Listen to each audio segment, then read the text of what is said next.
ఏపీలో ఎక్కడా గ్యాస్ కొరత లేదన్నారు మంత్రి నాదెండ్ల మనోహర్. సోషల్ మీడియాలో వచ్చే వదంతులతో కొందరు ముందు జాగ్రత్తగా బుకింగ్స్ చేస్తున్నారని అన్నారు.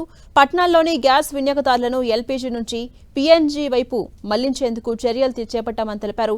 పైప్డ్ గ్యాస్ పై కొత్త పాలసీ తీసుకొచ్చేలా ప్రభుత్వం త్వరలో నిర్ణయం తీసుకుంటుంది అన్నారు. ఇక పట్టణాల్లో ప్రజలు పైప్డ్ గ్యాస్ కోసం నమోదు చేసుకోవాలని తెలిపారు నాదెండ్ల మనోహర్. పిఎన్జి ద్వారా గ్యాస్ నిరంతరంగా సరఫరా అవుతూ ఉంటుంది. సిలిండర్ లాగా మనం ఎప్పుడైతే మనం మన సిలిండర్ నిల్వలు పూర్తవుతే ఇమీడియట్గా వెళ్ళి మళ్ళీ మనం దాన్ని మార్చుకునే అవకాశం, బుకింగ్స్ అటువంటి అవసరం లేకుండా నిరంతరం 24/7 365 డేస్ మనకి సరఫరా జరిగే అవకాశం ఉంటుంది. ఏదైతే మాకు దీపంలో మా లబ్ధిదారుల లిస్ట్ ఉందో సేమ్ లబ్ధిదారులు దీన్ని ఉపయోగించుకోవచ్చు. ప్రతిరోజు మేము యావరేజ్గా సుమారు 2,70,000 మందికి మేము గ్యాస్ సిలిండర్స్ మేము అందిస్తున్నాం. కొన్ని రోజుల్లో 3,40,000 మందికి కూడా మేము అందించాం.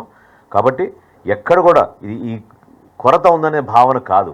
దయచేసి అర్థం చేసుకోవాల్సింది ఏంటంటే, ఒక 2 రోజులు ఇటువంటి సమాచారం క్షేత్రస్థాయిలో కావాలని ఒక భయోందనలు సృష్టించడానికి తీసుకెళ్తున్నారు. కాబట్టి ప్రజలు రియాక్ట్ అయ్యి 2 లక్షల బుకింగ్లు కాస్త ఒకే రోజున 5 లక్షల బుకింగ్లు చేయడం వలన ఆ బ్యాక్ ఎండ్ గ్యాప్ వచ్చింది తప్ప డెలివరీస్లో ఎక్కడ కూడా ఈ 3 ఆయిల్ కంపెనీస్ చాలా అద్భుతంగా రాత్రింబగలు కృషి చేసి ఈ కొరత లేకుండా వాళ్ళు చూసుకుంటున్నారు. దానికి మా డిపార్ట్మెంట్ నుంచి అన్ని విధాలుగా సహకరించుకుంటూ ముందుకెళ్తాం.